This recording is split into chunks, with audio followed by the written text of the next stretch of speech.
बिस्मिल्लाहिर्रहमानिर्रहीम।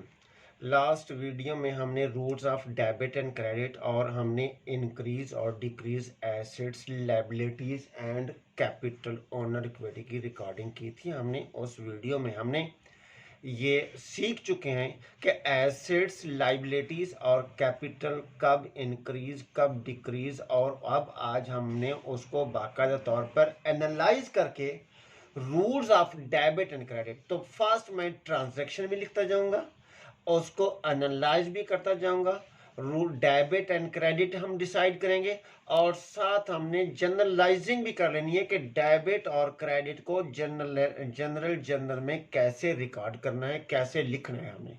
तो first transaction देखिएगा, ओनर ने इन्वेस्टमेंट किया है, ओनर ने बिजनेस स्टार्ट किया है। तो मैं ट्रांजैक्शन लिख रहा हूँ, स्टार्टेड बिजनेस। ओनर का नाम भी लिख सकते हैं, mister Ahmad, mister Fana started business with cash investment. मैं तो यहाँ पर सिर्फ और सिर्फ started business with cash rupees, या डॉलर में अमाउंट लिख दें, रुपीज 100,000 एंड बैंक रुपीज 50,000।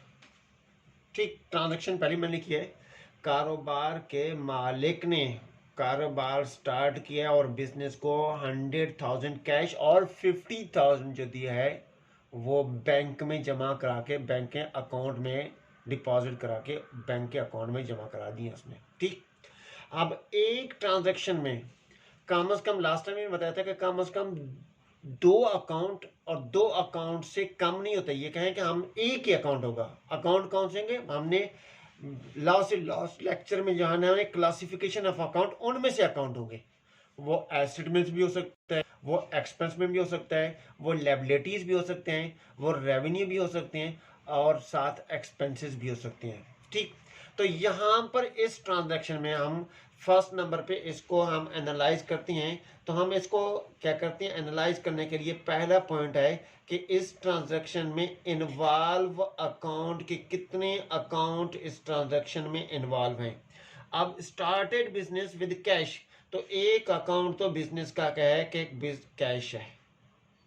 दूसरा एंड बैंक, बैंक का अकाउंट है। अब ये तो हो गया दोनों एसेट जो बिजनेस में इंक्लूड हो रहे हैं, इन्वॉल्व हो रहे हैं। अब ये इनका सोर्स कौन सा, ये पैसे आए कहां से हैं? तो ओनर ने दिए हैं, और तीसरा अकाउंट हो गया कैपिटल अकाउंट। ठीक है, तो इस ट्रांजैक्शन में हमें जो मिले हैं कितने इन्वॉल्व अकाउंट, कितने? 3 अकाउंट। ये पहले हमने डिसाइड किया नंबर 1 पे, इस ट्रांजैक्शन में कितने अकाउंट इन्वॉल्व है। नंबर 2, इनकी नेचर अकाउंट की क्या है, यानी कि क्लासिफिकेशन करनी है हमने। Nature of account, nature of account मैं आपको बता चुका हूं कि कैश इन हैंड या कैश मैंने कहा था।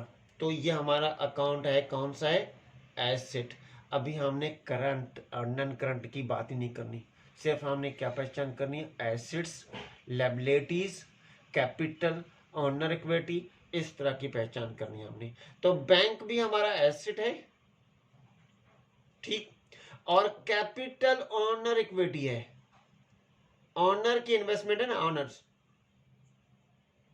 ये हो गए ऑनर इक्विटी। ठीक, तो हमारे पास अब हमने पहले नंबर पे अकाउंट हमने डिसाइड किए थे, दूसरे नंबर पे अब हमने क्या डिसाइड कर लिए कि जी इनकी नेचर क्या है, क्लासिफिकेशन इसकी कर ली है। नंबर 3 पे अब हमने, क्योंकि कल लास्ट वीडियो में हमने के इंक्रीज और डिक्रीज सीखा है कि कब इंक्रीज और कब डिक्रीज होंगे। अब बिजनेस में कैश भी आ रहा है, तो इसका मतलब है कैश बिजनेस का, पिछली वीडियो में देख सकते हैं, जब बिजनेस में कैश इन्वॉल्व होगा, कैश आएगा तो इंक्रीज, जब बिजनेस से कैश जाएगा तो फिर डिक्रीज होगा। तो अभी इस सूरत में बिजनेस में कैश आ रहा है, वो कहां से आ रहा है? ओनर की तरफ से आ रहा है, और बिजनेस का कैश इंक्रीज हो रहा है। साथ बैंक के भी पैसे इंक्रीज हो गए। और कैपिटल ओनर, मैंने बताया था लास्ट वीडियो में कि ओनर जब बिजनेस में इन्वेस्टमेंट करेगा तो उसका कैपिटल इंक्रीज होगा, और अगर ओनर बिजनेस से ड्रॉ कराएगा फिर डिक्रीज होगा। तो अभी तो इन्वेस्टमेंट कर रहे थे, इसका मतलब है इंक्रीज एंड ये तो इंक्रीज। अब हमने डिसाइड कर दिया कि तीनों अकाउंट इंक्रीज हो रहे हैं, कैश भी इंक्रीज हो रहे हैं और बैंक भी इंक्रीज हो रहे हैं और कैपिटल भी इंक्रीज हो रहा है। तो मैंने लास्ट वीडियो में एक वीडियो बनाई है 3-4 मिनट की, rules of debit and credit. तो rules of debit and credit हम अप्लाई कर सकते हैं इस पर। तो यहाँ पर rules of debit and credit, अच्छा देखिएगा, अब आप देखें कि मैंने rules of debit and credit बताए थे, थोड़ा सा यहाँ पर रिपीट कर लेता हूँ। एसेट इंक्रीज डेबिट होती हैं और asset decrease credit. Liability increase credit, liabilities decrease debit. Expenses increase debit, expense decrease credit. Revenue increase credit और रेवेन्यू डिक्रीज डेबिट।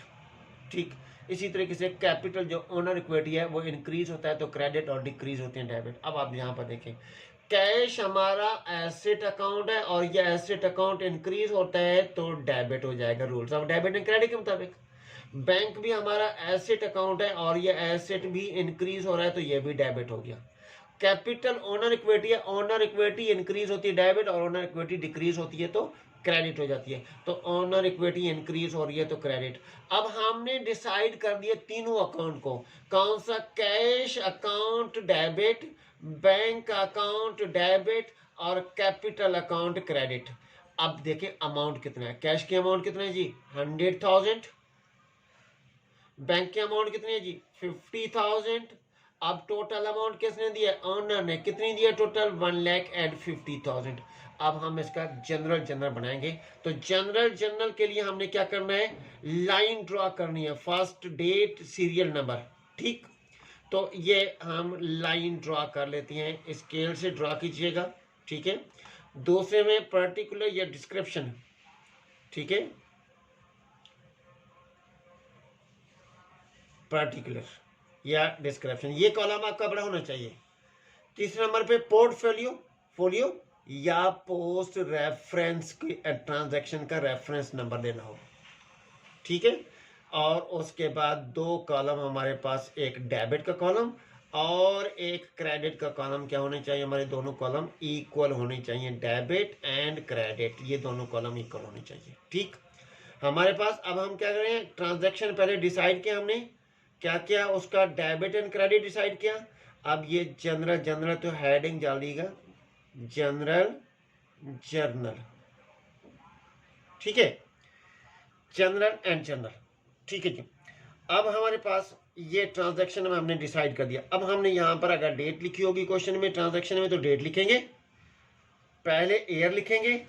ठीक है, और उसके नीचे अगर मंथ है, जो भी मंथ है फिर मंथ लिखेंगे, मंथ के साथ डेट लिखेंगे। ठीक, यहाँ हमारे पास डेट नहीं है, यहाँ पर हमारे पास सीरियल नंबर है तो हम सीरियल नंबर लिख देंगे। अब हमने यहाँ डिसाइड किया हुआ है कि कैश डेबिट है तो हमने यहाँ पर लिख देना है कैश डेबिट। ठीक, कितने के साथ है, 100,000 के साथ डेबिट। बैंक भी डेबिट है, बैंक कितने के साथ डेबिट है, 50,000 के साथ डेबिट है।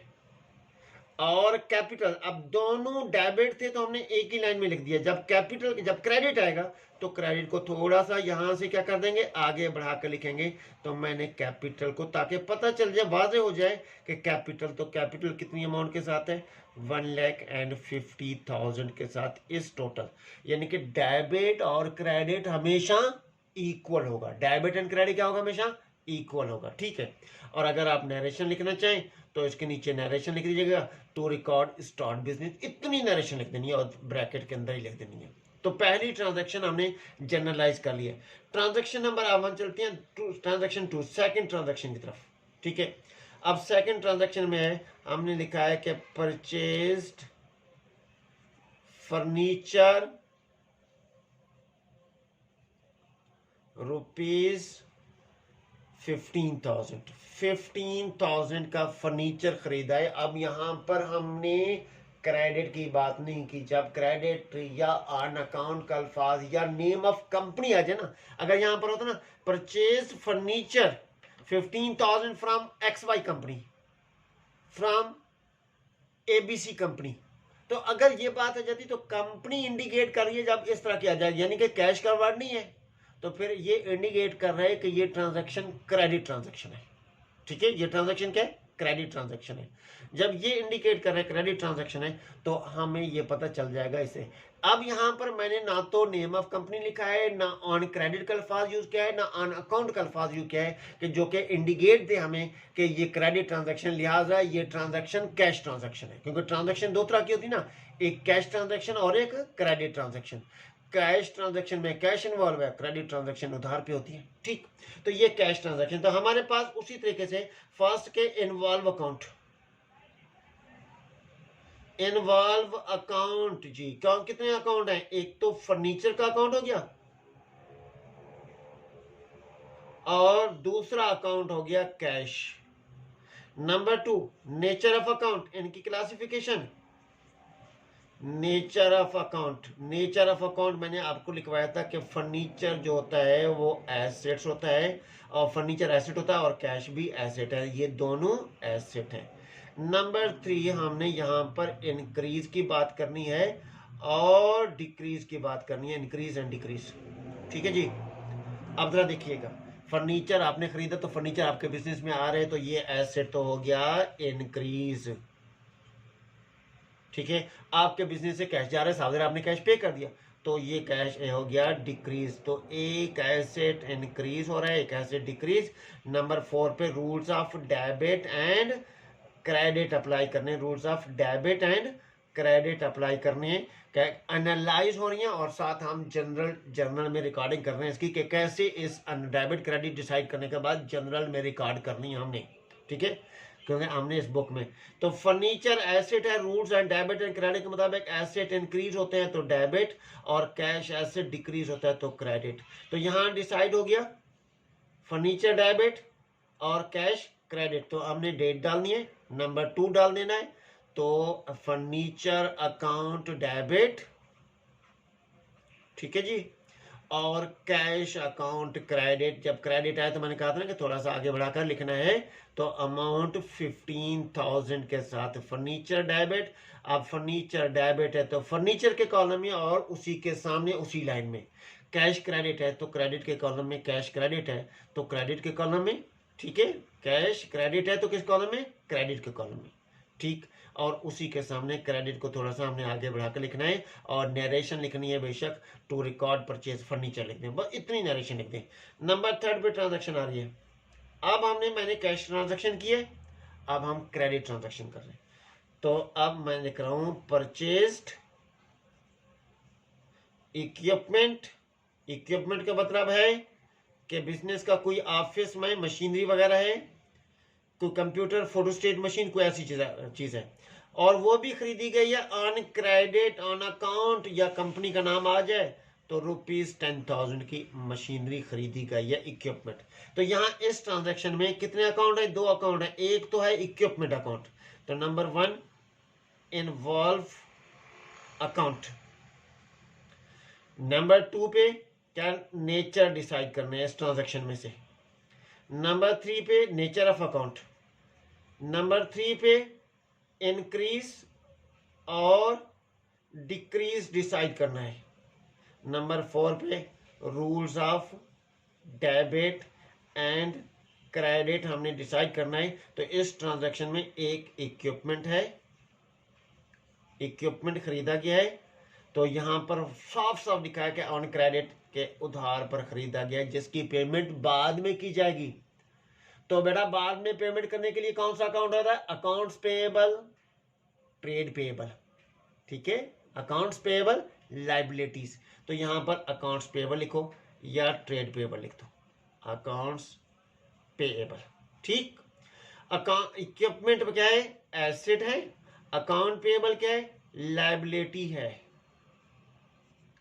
ठीक, अब आ जाते हैं इंक्रीज। इक्विपमेंट खरीदा है तो इक्विपमेंट आपके बिजनेस में आया तो इंक्रीज। अब मैंने लास्ट क्लास में भी बताया था, लास्ट वीडियो में बताया था कि अगर लायबिलिटी आपकी किसी पर ड्यू होती है, लायबिलिटी आपकी ड्यू होती है, आप पर ड्यू होती है सप्लायर की तरफ से, तो फिर लायबिलिटी इंक्रीज हो जाती है, और लायबिलिटी की अगर आप पेमेंट कर देंगे तो फिर आप पर उधार कम हो जाएगा। जितना आप उधार परचेज करते जाएंगे लायबिलिटी बढ़ती जाएगी। ठीक है, तो यहां पर लायबिलिटी भी क्या हो रही है, इंक्रीज हो रही है। तो आप rules of debit and credit apply करेंगे, एसेट इंक्रीज डेबिट हो जाती है, और liability rules of debit credit के मुताबिक इंक्रीज क्रेडिट हो जाती है। तो इस ट्रांजैक्शन को हम जनरल में लिख देंगे। अब यहाँ डिसाइड हो गया कि कौन सा अकाउंट डेबिट है। Equipment account debit, equipment account debit, और अकाउंट्स पेएबल, ट्रेड पेएबल जिसको हम कहेंगे। ठीक है, ओ लेवल में या सीए में वगैरह में, एसीसीए में ट्रेड पेएबल लिखा जाता है इसको। ठीक है, ट्रेडिंग कर रहे हैं उस पर हमारे पर लायबिलिटी ड्यू हो गई है, तो अमाउंट 10,000 की अमाउंट ड्यू हो गई है। तो ये हमारी सिर्फ और सिर्फ हमने क्या कही है, 3 ट्रांजैक्शन लिखी हैं। अब हम ऐसे अगली वीडियो में हम इसी को कंटिन्यू रखेंगे और कोशिश करेंगे कि और ट्रांजैक्शन भी हमने एनालाइज करके जनरल में रिकॉर्ड कर लें। ठीक है, तो अल्लाह हाफिज़, इंशाल्लाह नेक्स्ट वीडियो में मिलते हैं।